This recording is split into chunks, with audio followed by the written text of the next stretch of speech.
care about what other people think and you'll always be their prisoner. Oh, that's an absolute brilliant quote. Because when you people please, when you worry about what other people think, you are handing the power over to them. And in this video, I'm going to be discussing about people pleasing and why it's absolutely destroying your inner peace. It's tripping you up. It's not allowing you to show up authentically. You don't have that conversation. You say yes to things, to people, to air quote fit in because you're worried about what that person thinks.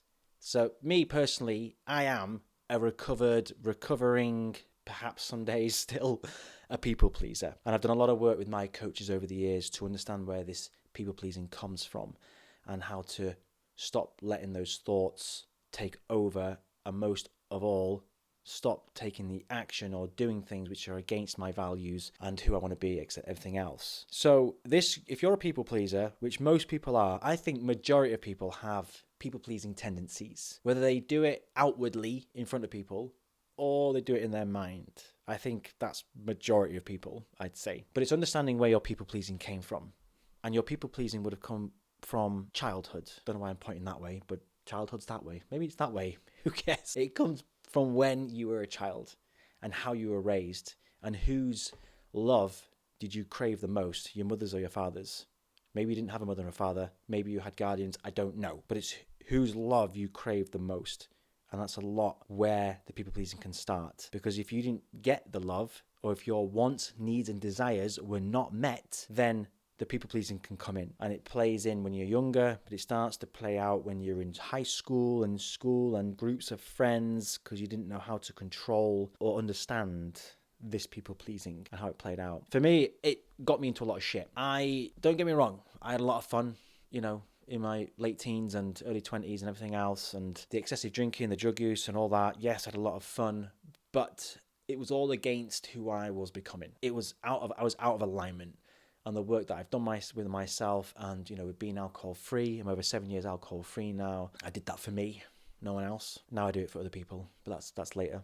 More like my family. I stay sober, for example, for my young family. I don't think it's fair on them or myself. Anyway, that's for another video. But I would say things, I would do things and say yes to things, even though I didn't want to do it because I was worried about what that certain circle of friends or with that person would think. And I didn't like letting people down because I was craving the validation, craving the love from that person because perhaps, I know I didn't always get it from parents back when I was younger. And I don't blame my parents for this. I know where it happened. It comes from my dad. And very much my dad was, a tough man. He's now, ex-police officer, and he was just doing the best that he could.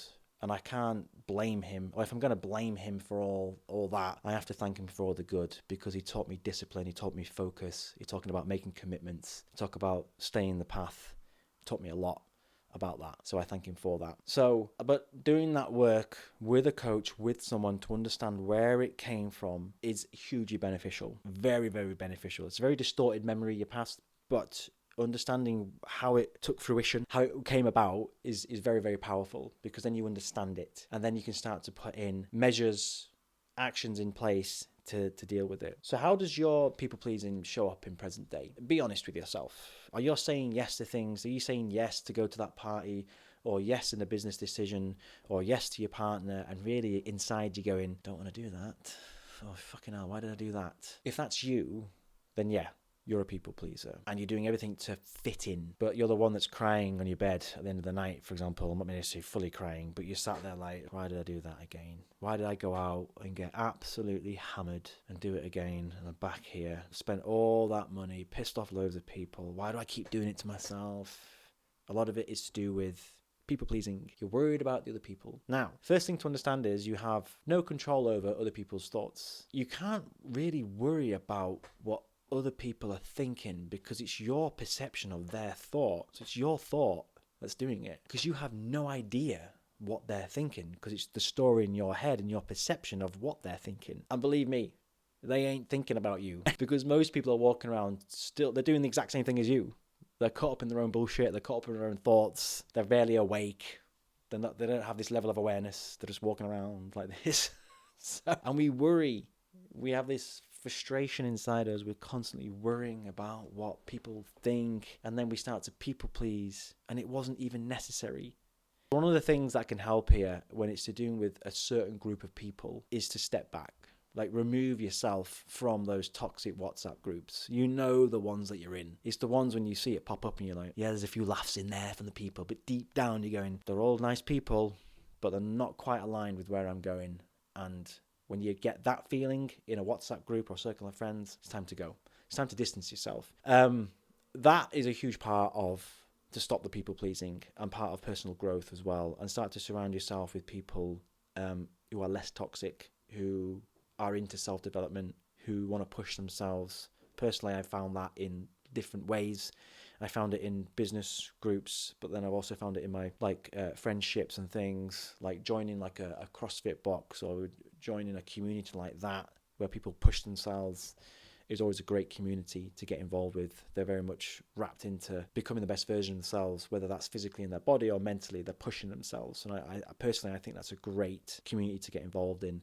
Same with like a running community, people who really push themselves in marathons and ultra marathons. There's a certain mindset that you have to push yourself that far. And what comes with that is discipline. What doesn't come with it is people pleasing. They don't give a shit about what other people are thinking. They get after their goals. So go and surround yourself with people like that, people who are driven, and remove yourself from the toxic people. Another thing that can help here is journaling and writing it down. So when you've done something, you've said yes to something, or you have some regret, some shame in there, and some guilt, journal on it. Write down what happened. What did I learn? What do I want to do going forward? Don't use it as a shitty stick to beat yourself up with. That's not what this is. Acceptance of what happened is key, and just journaling and writing down, what do I want to do going forward? What have I learned from this? What action can I take? What are the lessons? What small action can I put in place? And a lot of what will come out of that is boundaries. So having your boundaries in place. So start to think about these boundaries. And this literally could start with saying no, because when you say no to others, you're saying yes to yourself, but clearly communicating with the other person as to why you're not going to attend the event. Why you're not going to go drink in excess tonight. And most people will be accepting of it. Your true friends will be accepting of it. The ones that give you shit, the ones that give you pressure and everything else, they're not your friends really. What's happened is it's hit an insecurity inside them because you're not going to attend this event or continue drinking, for example, or whatever it is. It's usually hit an insecurity inside them, or they feel deprived of that. They're not going to have as much fun at this event because you're not going or you're not drinking or something like that. But that's not your task. It's not your responsibility. You've made the decision to not go to that event, to not drink. I'm just using these examples. But you've made that decision. You're doing it for you. You're doing it for your health. You're doing it for your family, whatever the reasons are. And that's more important. And that's a higher priority for you. And that's important. And as long as you communicate it effectively and suggest other things with that person if you do want to see them, then great. Most people are understanding, I've personally found anyway. So there's a few things that can help with the people pleasing. At the end of the day, it is just the thought that's doing it. And I know I've been there. The anxious thoughts, oh, what are they talking about me? When I said that thing, like, did they think that? Like, what did they think? Like, oh my God, he's probably doing this, he's probably doing that. It's fucking exhausting when you do that in your head. You're catastrophizing. And what it's doing is it's pulling you out of the present moment. The present moment is all that really matters, really, as I mentioned in previous videos. But that's all it's doing. It's just the thought that it pulls you over here and you're not here anymore. And then the thoughts start to spike your cortisol, your stress, anxiety. And then you might lead for a drink. And that fuels it even more eventually.